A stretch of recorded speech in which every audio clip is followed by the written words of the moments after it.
Good morning student. इस video में हम लोग क्लास 9th केमिस्ट्री का चैप्टर 1 स्टडी करेंगे। यह जो चैप्टर है जिसका नाम है मैटर्स इन आवर सराउंडिंग। इसके अगर की कंसेप्ट को हम देखें तो इसे की कंसेप्ट में पढ़ना क्या है यहाँ पे, तो particle nature of matter, states of matter, interchange in states of matter, evaporation in boiling, kelvin and Celsius scale. यानी कि हमें जो है सबसे पहले इसमें स्टडी करना है कि जो मैटर के पार्टिकल्स होते हैं उनका नेचर कैसा होता है। सेकेंड में स्टेट्स ऑफ मैटर, यानी मैटर जो है कितने स्टेट्स में पाए जाते हैं। सेकेंड में interchange in states of matter, जो मैटर के स्टेट्स होते हैं वे कैसे एक स्टेट से दूसरे स्टेट में इंटरचेंज होते हैं। फिर हम लोग स्टडी करेंगे इवेपोरेशन इन बॉइलिंग, और फिर हम लोग पढ़ेंगे केल्विन एंड सेल्सियस स्केल क्या होता है, दोनों स्केल में क्या रिलेशन होता है, कैसे हम एक स्केल से दूसरे स्केल में इसको एक्सचेंज कर सकते हैं।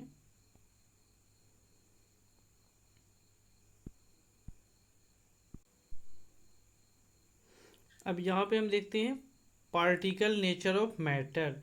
मैटर के जो पार्टिकल्स होते हैं उनका जो है नेचर कैसा होता है। तो फर्स्ट ऑफ ऑल हम लोग ये स्टडी करेंगे कि मैटर क्या होता है।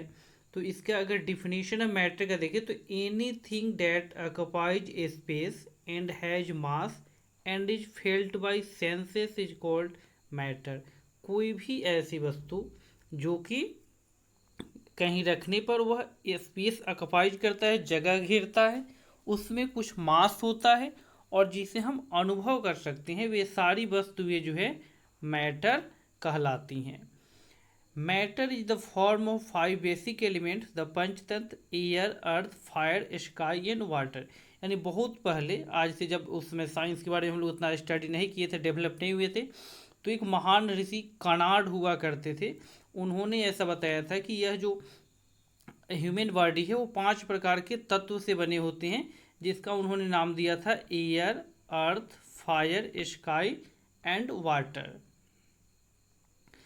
सो हालांकि बेसिकली ये पांचों जो है एलिमेंट नहीं होते हैं, जो कि बाद में स्टडी करने में पता चला कि ये जो है एलिमेंट नहीं होते। आगे हम लोग स्टडी करेंगे यहाँ पर भी कि एलिमेंट क्या होते हैं और कंपाउंड क्या होते हैं। अब हम लोग इसके कैरेक्टरिस्टिक्स के बारे में देखें कि जो मैटर के पार्टिकल्स होते हैं उनका कैरेक्टरिस्टिक्स क्या होता है, उनका प्रॉपर्टी क्या होता है। तो सबसे पहला प्रॉपर्टी तो हम देखेंगे कि made up of tiny particles. जितने भी मैटर होते हैं वे काफ़ी टाइनी पार्टिकल यानी काफ़ी छोटे छोटे पार्टिकल से बने होते हैं। फिर next, vacant species exist in particles. जितने उनके पार्टिकल्स होते हैं उन पार्टिकल के बीच में बहुत सारा खाली स्पेस होता है, जो कि आगे हम एग्जाम्पल के द्वारा भी हम लोग समझेंगे कि वो स्पेस कैसे हम खुद से अनुभव कर सकते हैं। फिर अगला होता है particles are in continuous motion. जो उनके पार्टिकल्स होते हैं वो कंटिन्यूअसली जो है मूव करते रहते हैं, मोशन में होते हैं, वो स्टेट जो है स्टेशनरी स्टेट में नहीं रहते हैं। हालांकि ये डिपेंड करता है कि किस प्रकार के मैटर हैं, उस मैटर के आधार पर उनके पार्टिकल का मोशन होता है। नेक्स्ट होता है particles are held together by force of attraction. उसके जितने भी पार्टिकल्स होते हैं वो आपस में एक अट्रैक्टिव फोर्स के द्वारा जुड़े होते हैं, जो कि मास के द्वारा लगता है। यही फोर्स जो है ग्रेविटेशन में हम लोग स्टडी करते हैं, ग्रेविटी में जो मास के बीच फोर्स लगता है वही फोर्स यहाँ पर भी लगता है। अब यहाँ पे हमारे क्वेश्चन बनता है define matters and what happens if you put copper sulphate crystal in water. यानी अगर हम वाटर में कॉपर सल्फेट क्रिस्टल डालते हैं तो क्या होता है, और दूसरा मैटर का डिफिनीशन। तो जो हम लोग ऊपर स्टडी किए हैं उसके आधार पर आपको इन क्वेश्चनों का आंसर देना है।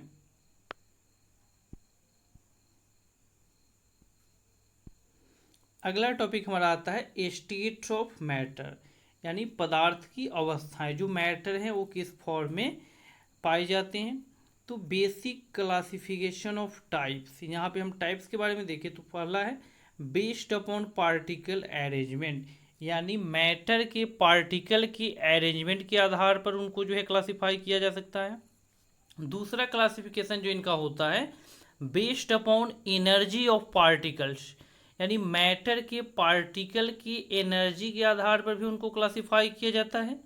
और नेक्स्ट होता है based upon distance between particle, यानी जो मैटर के पार्टिकल्स हैं उनके बीच कितना डिस्टेंस है उसके आधार पर भी हम मैटर को क्लासिफाई कर सकते हैं।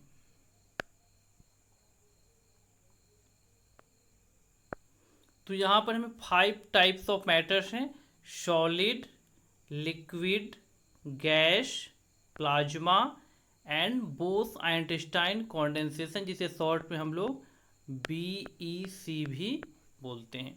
हालांकि इस यहाँ पे हम लोग 3 के बारे में ही स्टडी करते हैं, सॉलिड, लिक्विड और गैस के बारे में। ये 4th स्टेट प्लाज्मा और 5th state Bose Einstein condensate जो है यहाँ पे हम लोग स्टडी नहीं करते हैं। जब हायर स्टडी में जाते हैं तो उसके बारे में हम लोग स्टडी करते हैं।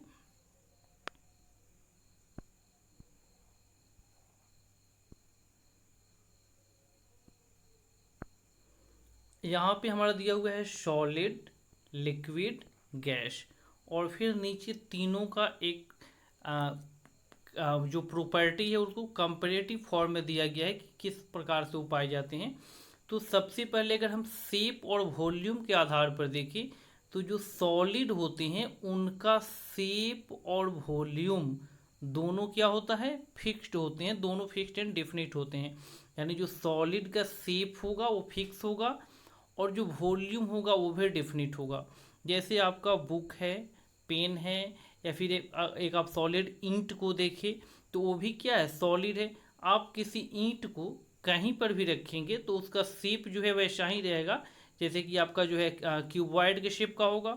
और जो उसका वॉल्यूम होगा वो वॉल्यूम भी उतना ही रहेगा, चाहे आप उसको छत पे ले जाके रखिए, फर्श पे रखिए, बेड पे रखिए, उसका वॉल्यूम और शेप हर जगह एक समान होगा। लिक्विड में देखिए तो लिक्विड के शेप जो होते हैं वो फिक्स नहीं होते हैं, वॉल्यूम फिक्स होंगे लेकिन जो इनका शेप होता है वो फिक्स नहीं होता है। जैसे आप वाटर ले, 1 लीटर वाटर को आप बॉटल में रखेंगे तो वॉल्यूम 1 लीटर ही रहेगा, लेकिन उसका शेप जो है जिस शेप का बोतल होगा वैसा हो जाएगा। उसी 1 लीटर वाटर को आप जग में रखेंगे तो उसका वॉल्यूम 1 लीटर ही होगा, लेकिन उसका शेप क्या होगा, जग का हो जाएगा। तो इस प्रकार हम देख सकते हैं यहाँ पर कि जो लिक्विड होंगे उनका वॉल्यूम क्या होगा, वॉल्यूम फिक्स होगा, लेकिन जो शेप है वो शेप जो है वो फिक्स नहीं होगा। अगर हम गैस को देखें तो गैस में क्या है, यहाँ पर गैस का वॉल्यूम और शेप दोनों के दोनों फिक्स नहीं होते हैं। जैसे एक बैलून में हवा भरा हुआ है, उस बैलून को हम ले जाके बैलून को खोल दें, बैलून में कि अगर हवा निकल जाए तो क्या होगा, वहाँ के जो भी एरिया होंगे वो पूरे सराउंडिंग में एक्सपेंड कर जाएंगे, मिल जाएंगे। तो इस प्रकार हम देख सकते हैं कि गैस के जो शेप और वॉल्यूम दोनों में से कोई भी डिफिनिट नहीं होता है। अगर हम उसके पार्टिकल्स के बीच के डिस्टेंस को देखें, जिसे हम लोग इंटरमोलिकुलर पार्टिकल बोलते हैं, तो सॉलिड के जो पार्टिकल्स होते हैं वो काफ़ी नज़दीक होते हैं। Inter particles distances are small, इनके बीच की दूरी काफ़ी कम होती है। जो लिक्विड को अगर हम देखें तो इसमें inter particle distances are large, यानी इसमें ज़्यादा होते हैं। और गैसेज में inter particle distances are largest, सबसे ज़्यादा गैस में होते हैं। इसीलिए जिनके बीच का डिस्टेंस ज़्यादा होता है, जिस कारण लूजली पैक्ड होते हैं, हाईली कंप्रेसिबल होते हैं, इनका डेंसिटी कम होता है और इनके बीच में फोर्स जो है बहुत ही कम लगता है।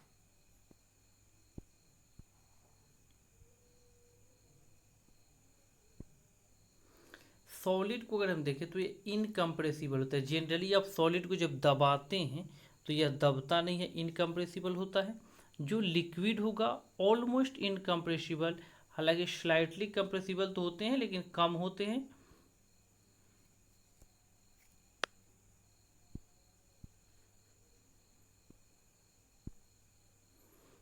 अगर हम एयर गैस को देखें तो हाईली कंप्रेसिबल होते हैं, गैस काफ़ी ज़्यादा कंप्रेसिबल होते हैं, इनको दबा सकते हैं। डेंसिटी देखें तो जो लिक्विड होते हैं उनका डेंसिटी काफ़ी ज़्यादा होता है, जिस कारण डिफ्यूज नहीं करते हैं। सॉलिड के डेंसिटी हाई होते हैं और ये डिफ्यूज नहीं कर सकते हैं। लिक्विड का डेंसिटी हम देखें तो ये सॉलिड की अपेक्षा कम होते हैं, यानी the density of a liquid is lower than solids and diffuse, और ये डिफ्यूज कर सकते हैं। जो गैस की डेंसिटी होती है वो काफ़ी कम होता है, सबसे कम होता है और इजीली डिफ्यूज कर सकता है। अगर हम इंटर पार्टिकल फोर्स को देखिए तो सॉलिड के क्या होते हैं, पार्टिकल्स काफ़ी क्लोज होते हैं, नज़दीक होते हैं, जिसके कारण इनके अंदर सबसे ज़्यादा इंटरमोलेकुलर फोर्स लगता है। जो अगर हम लिक्विड को देखें तो इनके इंटर पार्टिकल क्या होते हैं, थोड़े दूर होते हैं, जिसके कारण इनमें जो फोर्स लगता है वो वीकर होता है, कमज़ोर होता है। और गैस के पार्टिकल काफ़ी दूर होते हैं, जिसके द्वारा इनका अट्रैक्टिव फोर्स काफ़ी कम यानी वीकेस्ट होता है। जो सॉलिड के पार्टिकल्स होते हैं वो वेरी क्लोजली पैक्ड यानी काफ़ी नज़दीक पैक होते हैं, उनके बीच में गैप बहुत कम का पाया जाता है। लिक्विड में अगर हम देखें तो इनके जो कंस्टिट्यूएंट पार्टिकल होते हैं वो क्या होते हैं, लेस क्लोजली पैक्ड, थोड़े ज़्यादा दूर होते हैं, मतलब कि ज़्यादा गैप नहीं होता है और ज़्यादा नज़दीक भी नहीं होता है, मीडियम होता है। और गैस में देखें तो इनके जो कंस्टिट्यूएंट पार्टिकल्स होते हैं वो काफ़ी दूर और इतने दूर होते हैं कि उनके बीच जो लगने वाला फोर्स है वो न के बराबर होता है, जिसके कारण इनके पार्टिकल जो है इजीली मूव कर सकते हैं, फ्रीली मूव कर सकते हैं।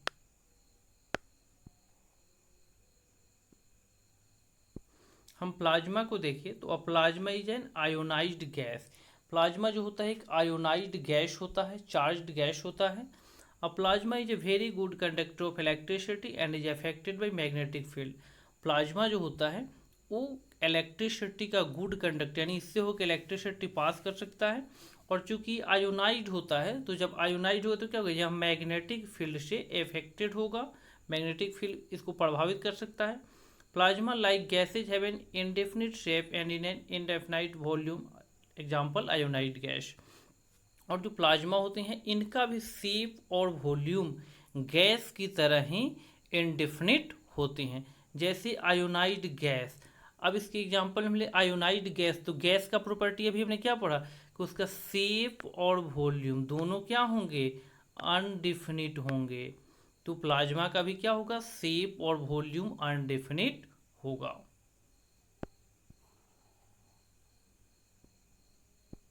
हम देखते हैं Bose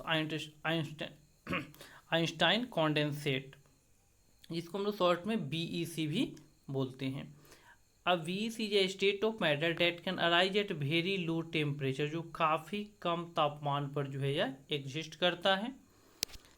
the scientist who worked with the Bose Einstein condensate received a Nobel prize for the work in 1995। The BEC is all about molecule that are really close to each other, even closer than atoms in a solid।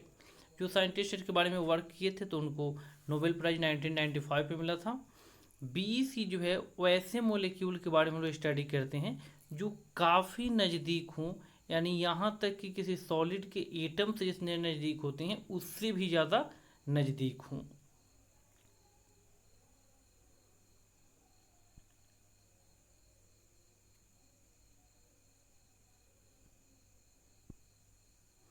Microscopic explanation of properties of solid.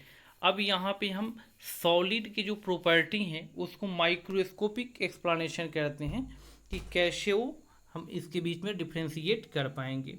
Solids have a definite shape and a definite volume because of the particles are locked into place. Solid का shape और volume दोनों इसलिए definite होते हैं ताकि जो उनके particles होते हैं वो लॉक्ड होते हैं, यानी काफ़ी एक दूसरे के नज़दीक होंगे, वो एक जगह से दूसरी जगह मूव कर ही नहीं सकते हैं, जिसके कारण उनका शेप और वॉल्यूम दोनों का दोनों क्या होता है, एक ही जगह पे लॉक्ड होता है, दोनों डिफिनिट होता है। नेक्स्ट प्रॉपर्टी हम देखें, solids do not flow easily because the particles can't move slide fast one another, यानी सॉलिड इस कारण बह नहीं पाते हैं ताकि जो उनके पार्टिकल है एक दूसरे के काफ़ी नज़दीक होते हैं, और पार्टिकल से जितने नज़दीक होते हैं उनके बीच लगने वाला इंटर मोलिकुलर फोर्स उतना ही ज़्यादा स्ट्रॉन्ग होता है, जिसके कारण जो सॉलिड के पार्टिकल्स होते हैं वो एक जगह से नहीं मूव कर पाते हैं, जिसके कारण सॉलिड भी एक जगह से दूसरी जगह फ्लो नहीं कर पाता है। Next, solids are not easily compressible because there is a little free space between particle। Solid जो होते हैं उनके पार्टिकल्स पहले से ही काफ़ी नज़दीक होते हैं, जिसके कारण अगर हम उसे कंप्रेस करते हैं, दबाते हैं, तो वह नहीं दब पाएगा क्योंकि उसके बीच में स्पेस ही नहीं है। अगर हम लिक्विड के बारे में देखें, liquids are not easily compressible and have a definite volume because there is a little free space between particles. Liquid जो होते हैं वो भी काफ़ी कंप्रेसिबल नहीं होते हैं, मतलब कि इजीली कंप्रेसिबल नहीं होते हैं। उनके बीच भी पार्टिकल के बीच गैप होता है, लेकिन बहुत कम होता है, ज़्यादा गैप नहीं होता है। इसी कारण जो है उनका वॉल्यूम जो होता है वो डेफिनिट होता है। Liquid have an indefinite shape because of the particles can glide past one another। Liquid का जो शेप होता है वो इनडेफिनिट होता है क्योंकि इसके पार्टिकल के बीच लगने वाला फोर्स जो होता है वो थोड़ा कमजोर होता है, जिसके कारण जो है इसके पार्टिकल मूव करते हैं। Liquid flow easily because the particles can move slide past one another. Liquid आसानी से बहता है, फ्लो करता है, क्योंकि इसके जो पार्टिकल्स होते हैं वो एक दूसरे के ऊपर स्लाइड कर सकते हैं।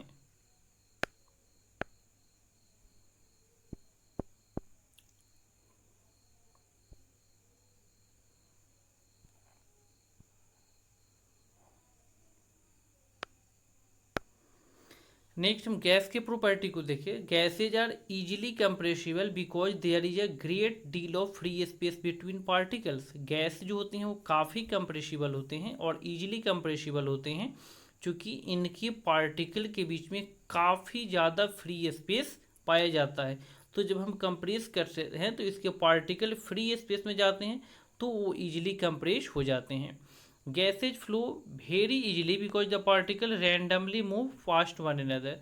गैसेज जो है आसानी से एक जगह से दूसरी जगह फ्लो करते हैं क्योंकि इसके पार्टिकल काफ़ी कमज़ोर बॉन्ड के द्वारा जुड़े होते हैं, जिस कारण आसानी से एक जगह से दूसरी जगह फ्लो करके चले जाते हैं। Gases have an indefinite shape and an indefinite volume because the particles can move past one another। Gases के जो इनडेफिनिट शेप और इनडेफिनिट वॉल्यूम होने के कारण है वह यह है कि इसके पार्टिकल आसानी से एक जगह से दूसरी जगह मूव करते हैं।